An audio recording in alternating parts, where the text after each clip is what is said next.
most interesting and active fields of study and endeavor in recent years. My name is David Cuthell. I'm the Executive Director of the Institute of Turkish Studies. And today our discussant is a colleague here from Washington, Omer, during the Cold War. After that, we will have Ryan Kennedy and Matthew Dickenson from the University of Houston. And their topic is Turkish Neocons, Popular Perceptions of Foreign Policy in Turkey. And our last speaker will be Ali Balci of Sakarya University. And he's going to be talking about a very contemporary and focused upon item, which is Turkish-Israeli relations, the role of securitization in Turkish foreign policy. So without further ado, I'd like to turn this over to Nick. Thank you.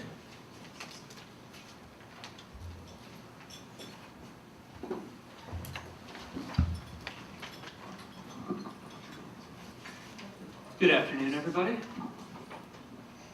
In 1952, General William Arnold, who at that point was the commander of the U.S. military mission for aid to Turkey, told a group of assembled U.S. officers, "Turks, being semi-Oriental, have both certain similarities and dissimilarities to Americans." My argument today is that it is in the fantastic meaninglessness of this statement, and countless others like it, that we can find the secret to understanding U.S. policy towards Turkey and Turkish democracy in the 1950s. To date, much of the discussion about the United States policy towards democratization in its allies during the Cold War has fallen into two irreconcilable camps. On one side, there are those who take American sincerity for granted. They assume that in the Turkish case, for example, NATO membership and American aid kept Turkey on the road to democracy despite the country's many coups. On the other hand, there are those who take American insincerity for granted. They claim that America paid lip service to the ideas of democracy and economic development, while secretly, or at least behind the scenes, working to promote its own economic and military interests.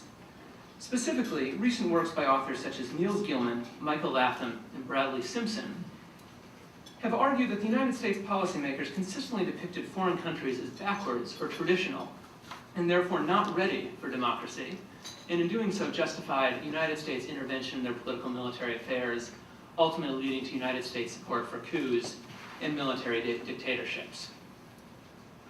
My conclusion here today is not simply that the truth lies in between these two extremes, but rather that they cannot even be thought of as irreconcilable extremes to begin with. I think a detailed discussion, a detailed study of U.S.-Turkish relations during the 1950s shows that there was always considerable ambiguity as to how inherently abstract concepts like democracy and modernization were understood and were applied to concrete situations, particularly when those situations were as complex as the Turkish political scene in the 1950s.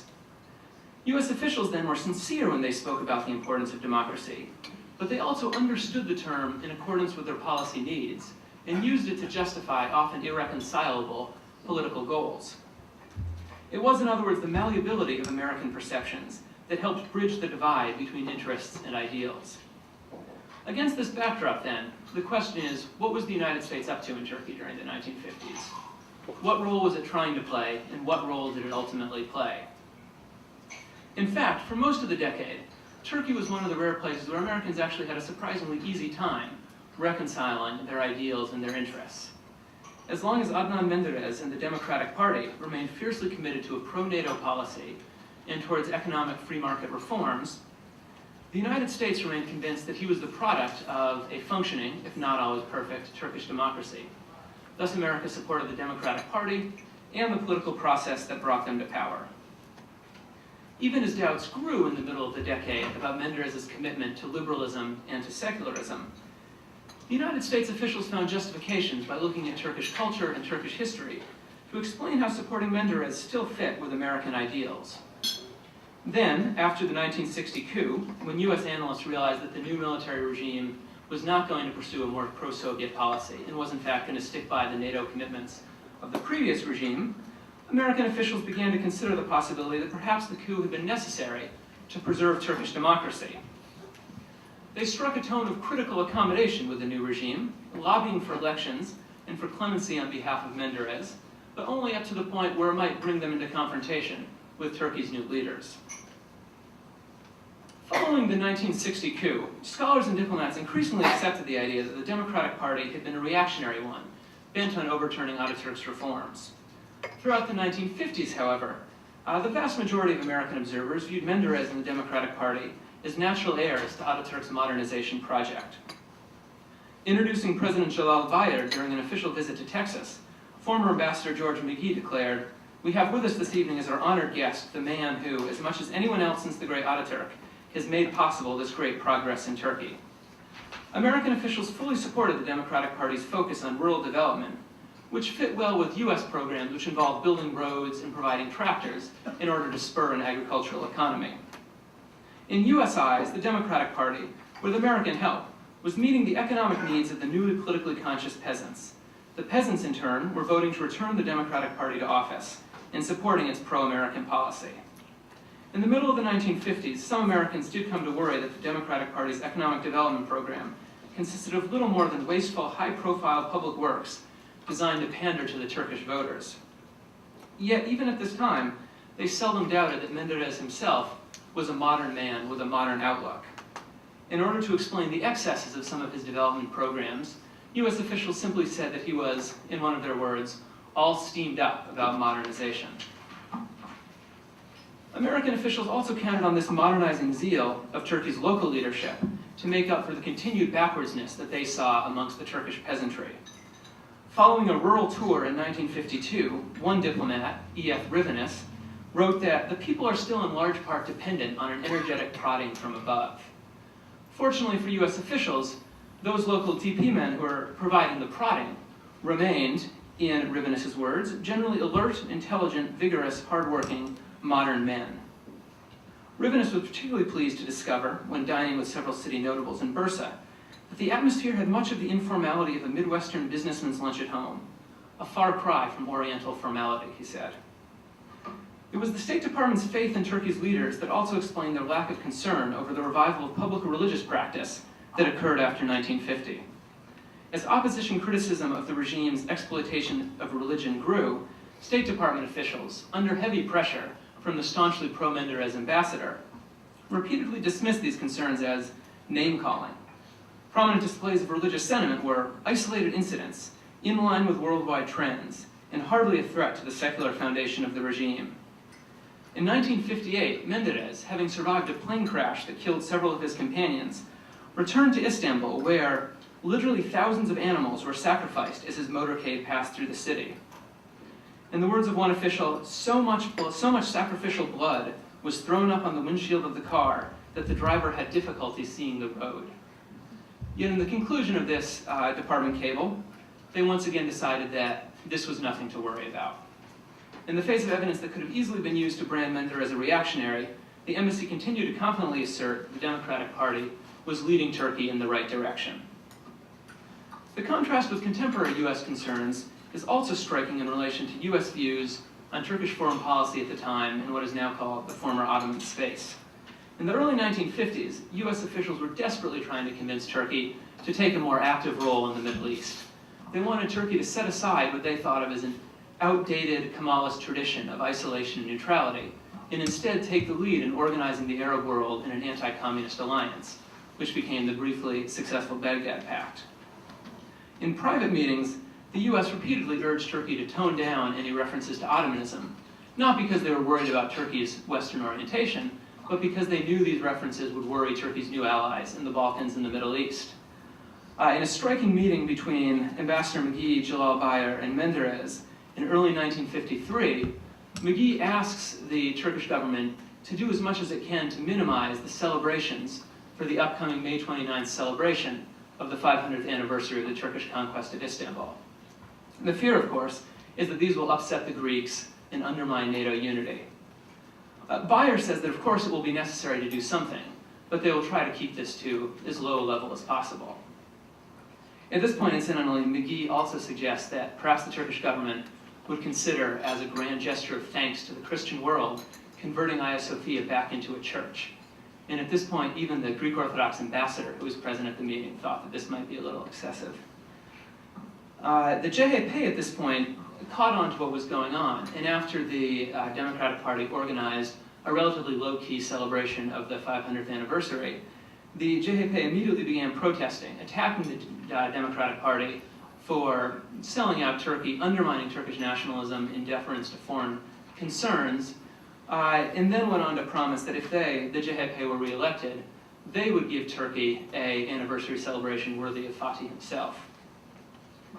As these examples suggest, US officials generally squared their ideology and interests through nuanced, selective, or at times confused interpretations of what was democratic, what was Western, and what was modern. Turkey's 1950 election, for example, produced a CIA assessment whose internal incoherence is typical. And this was in the lead up to Turkey's 1950 election, assessing what would happen and whether the results would be honored. Although the Turk has been accustomed to being pushed around, parentheses, provided it is done by duly constituted authorities in what he accepts as a proper and customary manner, he has now been told by both government and opposition that mishandling of his electoral privileges this time would be most improper. If it happens, he will object most strenuously. And so here, in fact, the Turk, as a traditional peasant, is someone who always does what he's told, although of course this time he's been told not to do what he's told, and as someone who still does what he's told, is therefore not going to do what he's told. It also, there's this parenthetical caveat which renders the rest of the statement meaningless, in that even as the traditional peasant does what he's told, he actually appears as a somewhat sophisticated mechanism for determining who is entitled to tell him what to do. Similarly, such contradictions abound in US reports from the decade, evaluating the risk of a coup in 1958, for example. One military officer concluded that the Turkish soldier, being a traditional peasant, would lack the initiative to stage a coup, but at the same time, were a coup to occur, he would lack the initiative to resist it. And going back to the statement that I opened this talk with, US observers, by focusing on either half of this semi-oriental character, or even in this case, focusing on one half and interpreting it in two completely contradictory ways, could take whatever their ideological assumptions were and use them to reach whatever policy conclusions they wanted to. In this context, then, it is no surprise that following the 1960 coup, US policymakers were able to incorporate that event into their vision of Turkish democracy. A spirit of tentative if critical accommodation was already visible in Ambassador Fletcher Warren's first meeting with General Cemal Gürsel the day after the coup. I commenced, Warren states, by referring to my service in Latin America and the many coups I had seen there. I said that if I were a military man and forgot purpose of movement, I would be pleased and proud of the way it had gone off. It was by far the most precise, most efficient, and most rapid coup I had ever witnessed. Yet after this, Fletcher went on to give what turned out to be an astute assessment of the political danger of the coup, warning that after the military had seized power once, it would find it increasingly difficult to avoid doing so in the future when the democratic process faltered. After Menderes and 3 of fellow Democratic Party leaders were sentenced to death, is the microphone working? Okay. Okay. After several Democratic Party leaders were sentenced to death, the Kennedy administration felt it owed these men, as formerly loyal allies, a degree of support. In private meetings with Gürsel, the US ambassador urged him to commute the sentences, while insisting that, of course, this was a private Turkish internal affair with which the United States had no right to comment. According to the British Foreign Office, Ambassador Warren suggested to Gürsel that executions might make it difficult to secure congressional support for foreign aid to Turkey. According to the Foreign Office, however, this approach was ill-advised. They wrote, "The Turks are Oriental enough to enjoy standing on their honor against sordid economic considerations. An appeal to their prestige as a civilized nation is more likely to succeed." And so here again, you see the flexibility of this rhetoric. Most of the time, British and US officials are depicting the Turks as these Oriental rug merchants who will do anything for economic gain and are willing to haggle over the price of any foreign aid that they're offered. And then in a moment it can be switched around, and all of a sudden it's their refusal to accept economic rational interest that marks them as Oriental. The moral of the story in some sense is that anything when said in the haughty tones of a British Foreign Office official, or in the supremely self-confident tones of a 1950s US diplomat, can seem like a condemnation of a country's backwardsness. It's also worth noting that in its public pronouncements, the US struck the same tone between accommodation and gentle lobbying. A 1962 US Information Agency exhibit entitled "The Birth of Freedom in America" opened with a large picture of a musket-bearing Minuteman, and then went on to discuss the U.S. Constitutional Convention and how this followed from the armed U.S. Revolutionary War. It then suggested that the U.S. Constitution could be a model for the kind of transition that Turkey was trying to make as it wrote its own constitution in 1962. Looking back at U.S. policy then, in the 1950s, I think that several points deserve mentioning. The first is that both sides of the political debate in Turkey should be careful of how they try to drag Menderes and the Democratic Party into contemporary discussions. Now, on one hand, you have people who try to present Menderes and the Democratic Party as pious democratic martyrs. In being democratic, they are the predecessors of the current AKP government. At the same time, you have people on the other side of the political debate who try to present Menderes as a dangerous reactionary bent on overturning secularism in Turkey, and therefore the obvious predecessor to Erdogan today. What's striking about the tone of U.S. discussions of the Democratic Party in the 1950s is that there was no sense of Menderes as a personally pious, fervent, or fundamentalist man. The concern, or the accusation, that he was exploiting religion for political gain meant just that. The fear was that he was playing at populism, not following his own beliefs. In this regard, it is striking that one of the rumors circulated by his opponents after the 1960 coup was that Menderes had actually been drunk when the military came to arrest him. By the same token, if today Zaman stands out as the newspaper in Turkey which has the fewest scantily clad women on its pages, Zafer, the Democratic Party organ in the 1950s, stood out as invariably having more actresses and models on its front page than the other newspapers. Its back pages were full of advertisements for nightclubs and risque cartoons translated from American men's magazines. And this also, I think, highlights the comment, the U.S. official describing the Democratic Party as reminding him of Midwestern businessmen. I think it's this sense of very non-pious religiosity that actually made American officials in the 50s think that Menderes was the kind of man they could do business with. I think it's also interesting, I wrote this paper and did the research for it several months ago, and even in the last several months, but moreover in the last year or so, there's been a definite transition in the tone of much of the criticism of the AKP amongst American critics, in that now I think the focus is much more on the party's authoritarianism rather than its religiosity. And in this sense, I think the debate is now actually much closer to what the debate over the Democratic Party in the 50s was. I think in many ways this is a healthful transition, but I think it's a little disingenuous that in some cases it's been made without anyone acknowledging that a transition is occurring. If you think in the past the paradigmatic concern about Erdogan was his wife's headscarf, now it's much more likely to be his friendship with Silvio Berlusconi or Vladimir Putin. I think both potentially valid concerns, but clearly very different ones. And that leads me into my final point. Despite the differences, I don't see any reason to think that ideology or discourse plays any more or less coherent of a role in the formation of U.S. attitudes towards Turkey today than it did in the past. As long as there's some ambiguity about what course of action is the democratic one, about who in Turkey represents the forces of democracy, I think American policymakers will continue to interpret this ambiguity in keeping with their interests. That is to say, it's no surprise that the people who are most concerned about the potential anti-American implications of the AKP's foreign policy are also the ones who are most concerned about the potential anti-democratic implications of its domestic policies. By the exact same token, no surprise that the people who are most optimistic about its foreign policy, who think this could be good for Turkey, for the region, for the United States, are also the ones who are most convinced that the AKP is playing a democratizing role within Turkey. In this regard, two of the earlier presentations today are interesting. We heard a very eloquent presentation about how the AKP's version of Muslimism was in fact a very modern ideology. And I think it seems entirely likely that the people who are going to find the easiest time believing this are going to be those who are already inclined to support the AKP for their own political reasons and are therefore perfectly happy to see it as modern. By the same token, there was a discussion of Turkey being too big, too poor, and too different for the European Union. And it would not surprise me if Turkey were smaller, say like Albania, which is just as poor, it would cease being too different. Much as if Turkey all of a sudden became much richer, it might also cease to be too different. None of this is to say that either side in any of these debates is insincere or hypocritical. Rather, I think it's the very sincerity that's the problem.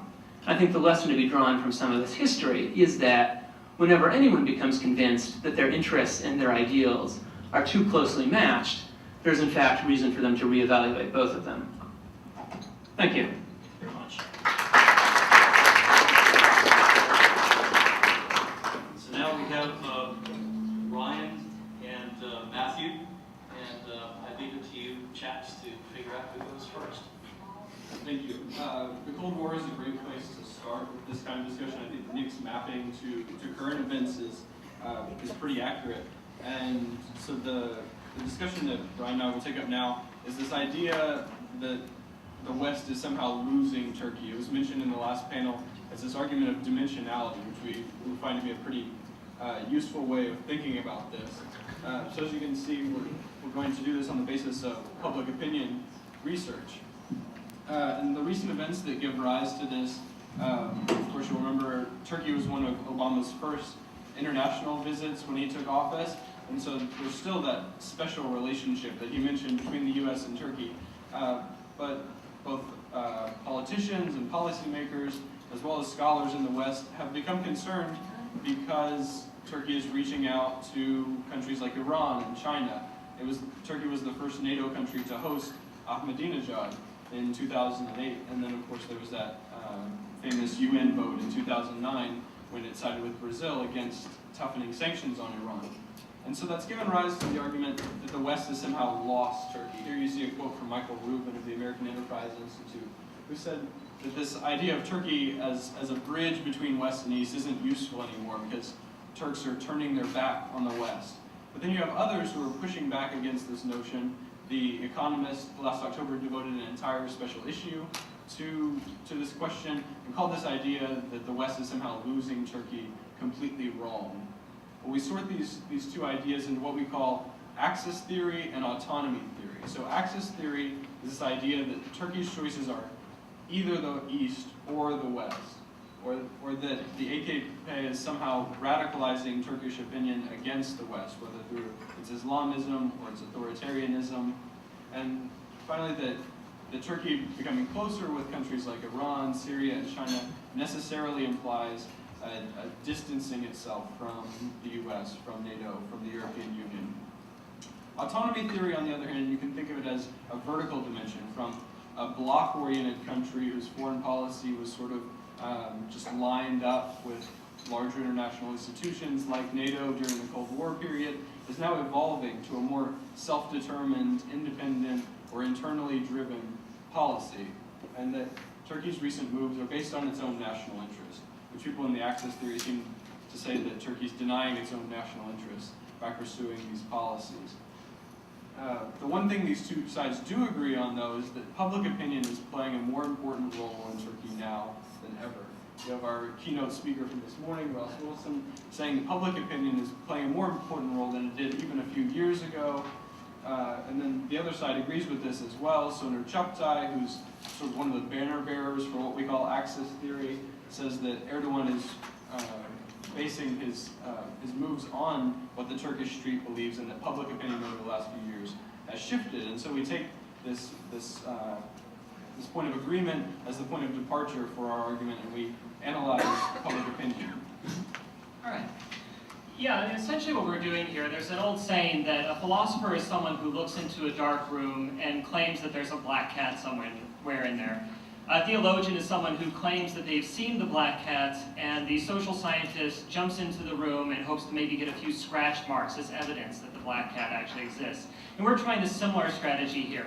If both sides, both those who talk about Turkish foreign policy as being somehow a shift from a Western to an Eastern bloc, and those who talk about Turkish foreign policy more from a bloc foreign policy to a more nationalist, more independent foreign policy, argue that public opinion should either be influenced or should reflect these attitudes, well, we're going to go to public opinion and see if we can find them. And the way that we do this is we look at a poll which both sides have cited quite often.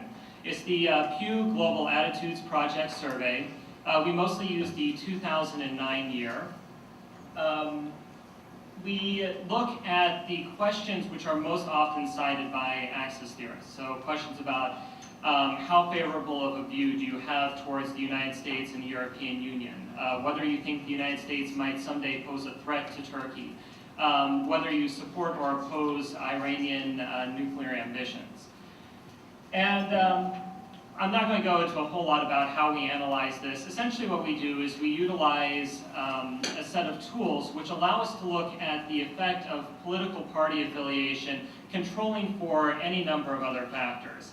And in particular, most of the results that we present here are going to be for the, I guess, average person in the Pew study. In this case, a 36-year-old female who prays more than once a week, but less than every day, has completed primary education and has a median income.